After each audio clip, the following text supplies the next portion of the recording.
I hear you. Now, while Team USA was making a name for themselves on foreign soil in Europe, Parting and Hero were doing the same in China. The two Koreans dominated the Stars War bracket, taking out every major player that they came up against. Here to tell us what happened is our resident Starcraft expert, Axeltoss Rodriguez. Since August, the Stars War League has been narrowing down players from all around Asia. The tournament pitted many of the best players from the region, including several Australian, Chinese, and Taiwanese professionals. However, to very little surprise, two Koreans dominated the bracket and earned spots for the grand finals in Shanghai, Parting and Hero. In Game 1, Hero ended up way behind in the Colossus count and tried to make up for it with hallucinations. The Parting's army was just too big, and he rolled to take a 1-0 lead in the series. Economy, and you know when a Protoss starts losing economy, man, that is hard to come back, and there we go, GG Gaming. Parting pushed his lead to 2-0 after he defended Hero's Dark Templar attack and pushed for the win. Nexus is completely naked, and as we see, Parting ripping his way through, 95 supply to 35, it looks like Parting is going to... In Game 3, Hero went for a one-base Void Ray attack to try and break Parting's expansion, but Parting was able to defend his Nexus and hold on for the win. Parting closed out the series in Game 4, punishing Hero for being out of position with a huge Blink Stalker attack. Focusing down on pros because Hero's economy is way too low to reproduce anything at all at this point. Coming back in here, and Hero's got to be frustrated. Parting goes home with $10,000 for his victory, Hero with 2.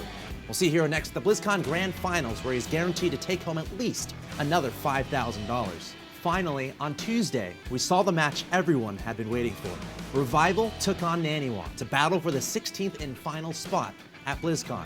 After a year of matches, qualifiers, and tournaments, the two players found themselves tied in WCS points just days before the tournament. Blizzard flew the two to California, where they played a best-of-5 series to determine who would get a chance to compete at the Grand Finals. The match began with Naniwa investing everything into an aggressive low-economy attack. It paid off as he secured a Game 1 victory. Force field, perfect placement by Naniwa. Yeah, and he's just continuing to open Zealot sentries, man. Just keep those buildings away, and he's going to take map number 1 exactly how he planned it up. This is absolutely a pre-planned strategy. He knew what he was going to do. Great detonation on those buildings on the right-hand side there, on the sentries, but the Immortals live.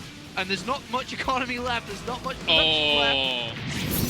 In Game 2, Naniwa defined cost efficiency and picked apart his opponent with fantastic force fields and crafty Blink Stalker micro. It's left over. I think this game's over here, Kalaris. Yeah, I might think so too. Roach is trying to come down and reinforce, but there's just too many Stalkers. He's doubling Revival's supply here at this point in game number 2. Even the reinforcing Stalkers coming along. GG! In Game 3, Naniwa's control would once again be too much for Revival to handle. The Protoss overwhelmed his opponent, securing the 3-0 sweep. Plummets in terms of supply. Naniwa is making this work for the second time in a row, bringing the fight to Revival. Blink Stalkers for the win. Wow. Affordable games here, just Blink Stalkers. Naniwa's going to pick up the third. He's going to be able to continue to warp in Stalkers. He's in a great position. He found himself in this great position. I'm surprised that there's no creep spread up there to help protect this position. He's lost, that's it. That's it. GG. With that victory, Naniwa becomes the lone non-Korean representative at BlizzCon, and his road does not get any easier.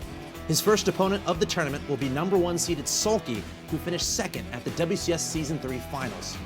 Up for grabs at BlizzCon is $250,000 in prize money, the title of Season 3 World Champion, and bragging rights that will last a lifetime.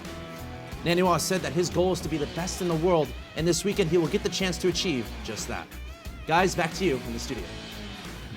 Thanks for that, Alex.